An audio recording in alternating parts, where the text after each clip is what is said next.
നമസ്കാരം. ഒന്നിച്ചങ്ങ് ഇറങ്ങുക, പക്ഷെ പാര പണിയുന്നത് സ്വന്തം ചങ്കുകൾ തന്നെ. ഒന്നിച്ചങ്ങ് ഇറങ്ങുവല്ലേ എന്ന ഉഗ്രൻ ടാഗ്ലൈനുമായി കേരളത്തിലെ വോട്ടർമാരുടെ നെഞ്ചിലേക്ക് കുതിച്ചു കയറാൻ റെഡിയായി നിന്ന CPM-ന് ഇപ്പോൾ സ്വന്തം പാളയത്തിൽ നിന്ന് തന്നെ കിട്ടുന്നത് മുട്ടൻ പണികളാണ്. പുറത്തുള്ള ശത്രുക്കളെ നേരിടാൻ ആയുധം മൂർച്ച കൂട്ടുമ്പോഴാണ് അകത്തുള്ള സഖാക്കൾ തന്നെ തോണ്ടി തുടങ്ങിയിരിക്കുന്നത്. ക്യാപ്റ്റന്റെ ചോദ്യം ചെയ്യപ്പെടാത്ത പിണറായിസവും പാർട്ടി സെക്രട്ടറിയുടെ ഗോവിന്ദനസവും തമ്മിലുള്ള ഗുസ്തിക്കിടയിൽ പെട്ടുപോയത് അണികളാണ്.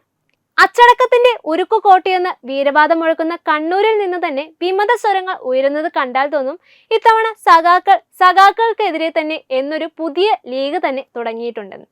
സംഭവം തുടങ്ങുന്നത് കണ്ണൂരിലെ തളിപ്പറമ്പിൽ നിന്നാണ്. പാർട്ടി സെക്രട്ടറി MV ഗോവിന്ദൻ തന്റെ ഭാര്യ PK ശ്യാമളയെ സ്ഥാനാർത്ഥിയാക്കിയതോടെയാണ് സംഗതി ഒരു ഫാമിലി പാക്കേജ് ആണോ എന്ന് അണികൾക്ക് തന്നെ സംശയം തോന്നി തുടങ്ങിയത്. 6 പതിറ്റാണ്ടുകാലം പാർട്ടിയെ ചുമലിലേറ്റി TK ഗോവിന്ദൻ എന്ന പാവം സഖാവ് ഇത് കണ്ട് സഹിക്കവയ്യാതെ പാർട്ടി വിട്ടു. ഇത് ശരിയല്ല മക്കളെ എന്ന് പറഞ്ഞുകൊണ്ട് അദ്ദേഹം സ്വതന്ത്രനായി മത്സരിക്കുവാനും തീരുമാനിച്ചത് ഗോവിന്ദനിസത്തിന്റെ നെഞ്ചിലേറ്റ കനത്ത ആഘാതമാണ്. ഞങ്ങൾ കുടുംബമായി ഭരിക്കും, നിങ്ങൾ പോസ്റ്റർ ഒട്ടിച്ചാൽ മതി എന്ന നയത്തിനെതിരെ സ്വന്തം നാട്ടിൽ നിന്ന് തന്നെ വെല്ലുവിളികൾ ഉയരുന്നത് AKG സെന്ററിന്റെ ഉറക്കം കെടുത്തുന്നുണ്ട്.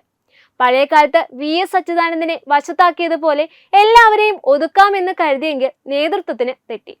അഴിമതിക്കെതിരെ ശബ്ദമുയർത്തി V കുഞ്ഞികൃഷ്ണൻ പയ്യന്നൂരിൽ കലിപ്പിലാണ്. അമ്പലപ്പുഴയിൽ പാർട്ടിയുടെ കുത്തക തകർക്കാൻ നോക്കുന്ന G സുധാകരനാകട്ടെ പാർട്ടിയോട് വിട പറഞ്ഞ് നിൽക്കുകയാണ്. ഇതിനിടയിൽ PK ശശിയും A സുരേഷും ഒക്കെ അവസരം കിട്ടുമ്പോഴൊക്കെ നേതൃത്വത്തിന് നല്ല രീതിയിൽ പാരയും പണിയുന്നുണ്ട്.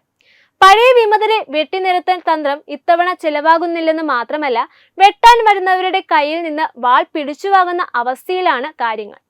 പണ്ട് കുറ്റ്യാടിയിലും പൊന്നാനിയിലും ജനങ്ങൾ തെരുവിലിറങ്ങിയപ്പോൾ പാർട്ടിക്ക് നിലപാട് മാറ്റേണ്ടി വന്നിരുന്നു. എന്നാൽ ഇത്തവണ ജനമല്ല, നേതാക്കളാണ് തെരുവിലിറങ്ങിയിരിക്കുന്നത്. കണ്ണൂരിലെ മലപ്പട്ടത്ത് TK ഗോവിന്ദനെതിരെ പ്രതിഷേധ റാലി നടത്തി പ്രതിരോധിക്കുവാൻ നോക്കുമ്പോഴും അണികൾക്കിടയിൽ പുകയുന്ന അതൃപ്തി കാണാതിരിക്കാൻ പാർട്ടി കണ്ണടച്ചിരിക്കുകയാണ്.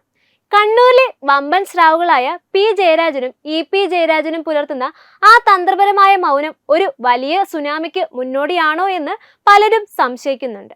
അവർ മിണ്ടാതിരിക്കുന്നത് നേതൃത്വത്തിന് നൽകുന്ന ഏറ്റവും വലിയ മുന്നറിയിപ്പാണ്.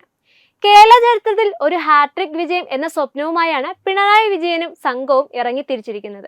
എന്നാൽ പുറത്തുള്ള UDF-നേക്കാളും BJP-യെക്കാളും വലിയ വെല്ലുവിളികളായി മാറിയിരിക്കുകയാണ് അകത്തുള്ള ഈ പിണറായിസവും ഗോവിന്ദനിസവും തമ്മിലുള്ള പോര്. പല മുതിർന്ന നേതാക്കളും UDF പിന്തുണയോടെ മത്സരിക്കുവാൻ ഒരുങ്ങുന്നത് കാണുമ്പോൾ അണികൾക്ക് നെഞ്ചിരിപ്പാണ്. ഈ തെരഞ്ഞെടുപ്പിൽ ജയിച്ചാൽ ഇതെല്ലാം ഒതുങ്ങുമായിരിക്കും, പക്ഷെ തോറ്റാൽ പിന്നെ പിണറായിസം വെറും പഴങ്കഥ മാത്രമാകും. ചുരുക്കത്തിൽ എതിരാളികളുടെ വോട്ടുകൾ പിടിക്കുന്നതിനേക്കാൾ വലിയ പാടായി മാറിയിരിക്കുകയാണ് സ്വന്തം പാർട്ടിക്കാരെ ചങ്ങലക്കിടുക എന്നത്.